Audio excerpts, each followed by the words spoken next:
Mazmur 16 ayat 1-2 berkata, Jagalah aku, ya Allah, sebab padamu aku berlindung. Aku berkata kepada Tuhan, Engkaulah Tuhanku, tidak ada yang baik bagiku selain Engkau. Tahukah Anda bahwa Allah tidak mencobai manusia? Yakobus 1 ayat 13-15 berkata, Apabila seorang dicobai, janganlah ia berkata, pencobaan ini datang dari Allah. Sebab Allah tidak dapat dicobai oleh yang jahat, dan ia sendiri tidak mencobai siapapun. Tetapi tiap-tiap orang dicobai oleh keinginannya sendiri, karena ia diseret dan dipikat olehnya.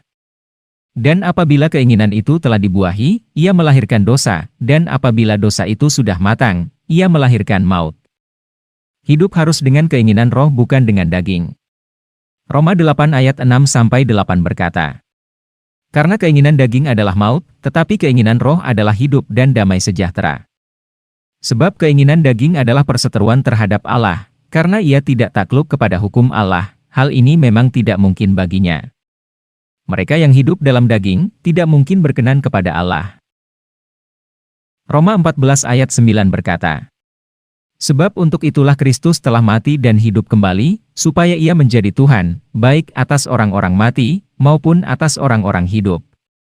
1 Korintus 8 ayat 6 berkata, Namun bagi kita hanya ada satu Allah saja, yaitu Bapa, yang daripadanya berasal segala sesuatu dan yang untuk Dia kita hidup, dan satu Tuhan saja, yaitu Yesus Kristus, yang olehnya segala sesuatu telah dijadikan dan yang karena Dia kita hidup. Kisah Para Rasul 2 ayat 22-24 berkata, Hai orang-orang Israel, dengarlah perkataan ini, yang aku maksudkan.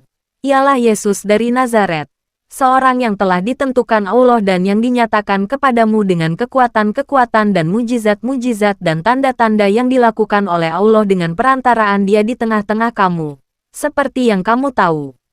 Dia yang diserahkan Allah menurut maksud dan rencananya, telah kamu salibkan dan kamu bunuh oleh tangan bangsa-bangsa durhaka. Tetapi Allah membangkitkan Dia dengan melepaskan Dia dari sengsara maut, karena tidak mungkin Ia tetap berada dalam kuasa maut itu.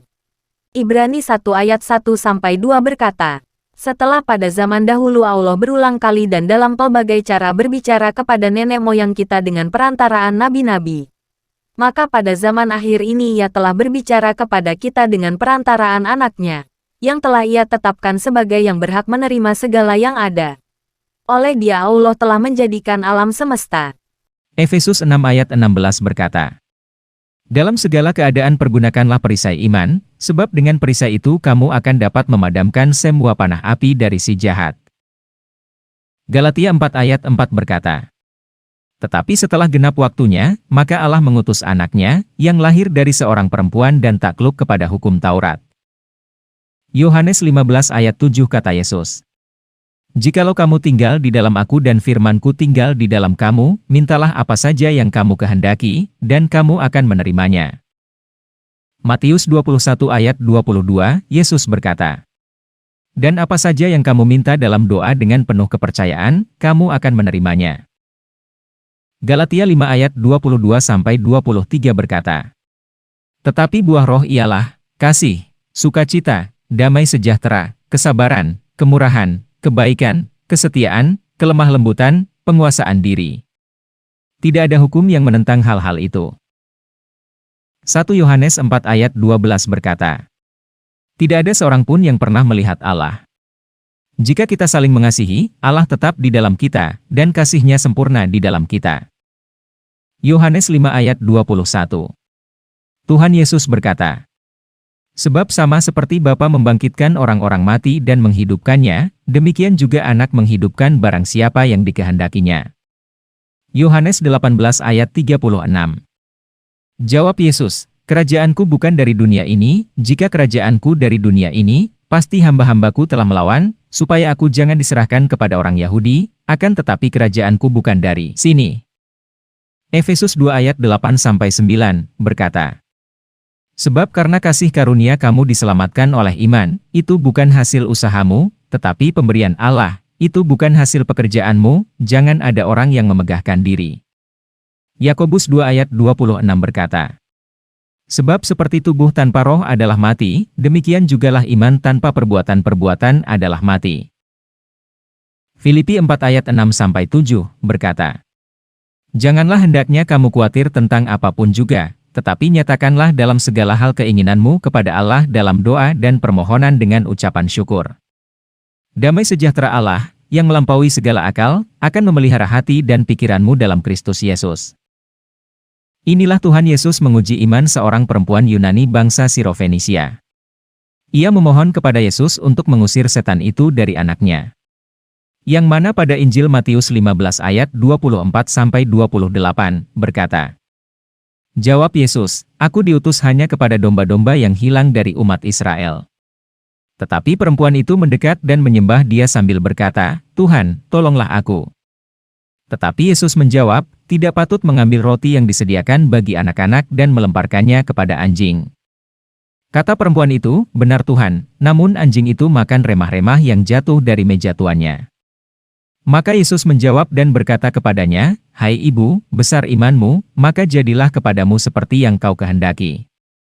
Dan seketika itu juga anaknya sembuh. Jadi Yesus diutus bukan hanya kepada bangsa Israel tetapi kepada semua bangsa yang beriman. Yohanes 8 ayat 12. Maka Yesus berkata pula kepada orang banyak, katanya, "Akulah terang dunia, barang siapa mengikut aku, ia tidak akan berjalan dalam kegelapan, melainkan ia akan mempunyai terang hidup." Banyak orang yang salah paham tentang kematian Yesus. Yang mereka menganggap Tuhan itu mati. Perlu diketahui Tuhan tidak mati. Karena kata Tuhan itu adalah jabatan. Jadi yang mati adalah kemanusiaan Yesus. Ini adalah ayat penegasannya. 1 Petrus 3 ayat 18 berkata, "Sebab juga Kristus telah mati sekali untuk segala dosa kita, Ia yang benar untuk orang-orang yang tidak benar, supaya Ia membawa kita kepada Allah, Ia yang telah dibunuh dalam keadaannya sebagai manusia, tetapi yang telah dibangkitkan menurut roh." Inilah perintah baru Tuhan Yesus. Pada Injil Yohanes 13 ayat 34-35. Yesus berkata, "Aku memberikan perintah baru kepada kamu, yaitu supaya kamu saling mengasihi, sama seperti aku telah mengasihi kamu demikian pula kamu harus saling mengasihi. Dengan demikian semua orang akan tahu, bahwa kamu adalah murid-muridku, yaitu jikalau kamu saling mengasihi."